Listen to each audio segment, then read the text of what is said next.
নির্বাচন যত এগোচ্ছে ততই জোরদার হচ্ছে প্রার্থীদের প্রচার। শুক্রবার কাটোয়া বিধানসভা কেন্দ্রের বিজেপি প্রার্থী কৃষ্ণ ঘোষকে দেখা গেল কাটোয়া রেল স্টেশন চত্বরে জনসংযোগে ব্যস্ত থাকতে। রেলযাত্রী, হকার, টোটো যাত্রী এবং স্থানীয় সাধারণ মানুষের সঙ্গে কথা বলে তাদের অভাব অভিযোগ শোনেন তিনি। এদিন স্টেশন সংলগ্ন একটি হনুমান মন্দিরে পুজো দেন কৃষ্ণ ঘোষ। পরে চা চক্রে অংশ নিয়ে সাধারণ মানুষের সঙ্গে নির্বাচনের আবহে একেবারে তারা কথা বলেন এবং সরাসরি জনসংযোগ কর্মসূচিকে যথেষ্ট গুরুত্ব দিচ্ছেন বলে জানিয়েছেন প্রার্থী।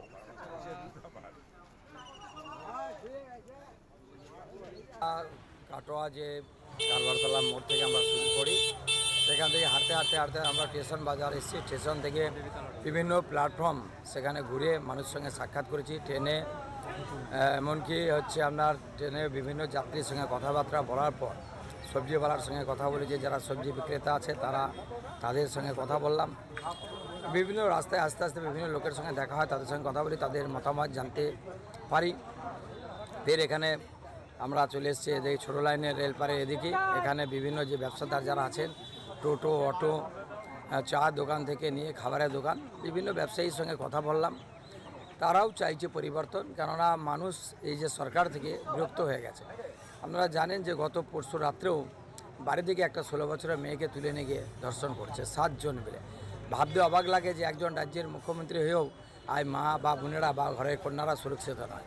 এই সরকারের পরিবর্তন চাই। মানুষও বলছে যে দাদা 29 তারিখ আসতে দিন, আমরা দেখিয়ে দেবো যে সরকার চলছে এই সরকারকে পশ্চিমবাংলা থেকে বিদায় করতে হবে, কেন মানুষ এর থেকে পরিশান হয়ে গেছে।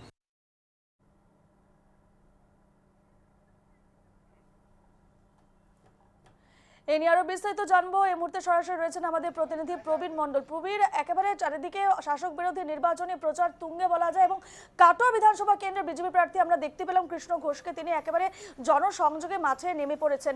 ঠিক কেমন সাড়া পাওয়া যাচ্ছে? হচ্ছে দিন বছরের দিনক্ষণ যতটা এগিয়ে আসছে ততটা দেখা যাচ্ছে বিভিন্ন প্রার্থীরা কিন্তু জোর কদমে প্রচার চালাচ্ছে।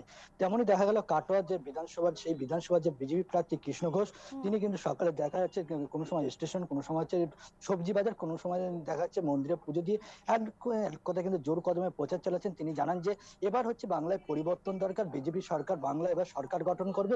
যেভাবে শাসক দল তৃণমূল কংগ্রেস যেভাবে অপশাসনের এবং বিভিন্ন জায়গায় দুর্নীতির যে ইস্যু হয়ে রয়েছে তার জবাব দেবে বাংলার মানুষ, এইভাবে কিন্তু তিনি মানুষের কাছে যাচ্ছেন এবং জনসংযোগ চাচ্ছে। এক কথায় যে বলা যায় যত নির্বাচন আসছে বিভিন্ন রাজনৈতিক দলের প্রার্থীরা কিন্তু জোর কদমে প্রচার চালিয়ে যাচ্ছে।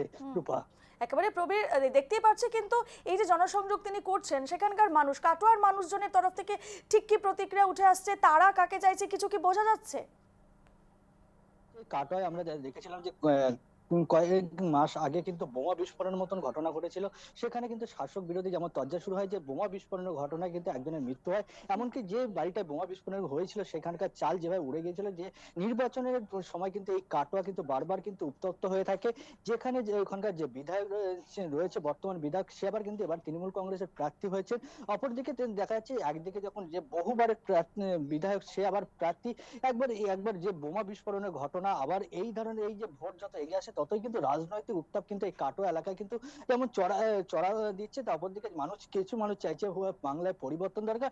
আবার অনেকে বলছে এই যে ভাতা দিচ্ছে মানুষের রুজি রোজগারে, যে কিছুটা হলেও ভাতা দিয়ে যে বাংলার মানুষ রয়েছে সেই ভাতার উপর কোনো মানুষ ভরসা করছে, আবার কেউ চাইছে পরিবর্তন। এক কথায় বাংলায় পরিবর্তন, একদিকে পরিবর্তন দরকার, আরেকদিকে কিন্তু প্রত্যাবর্তন। এরকম ভাবে কিন্তু ভোটের যত দিনক্ষণ আছে সাধারণ মানুষ থেকে কিন্তু মতামত উঠে আসছে। রূপা, ধন্যবাদ তোমাকে প্রবীর এই মুহূর্তে।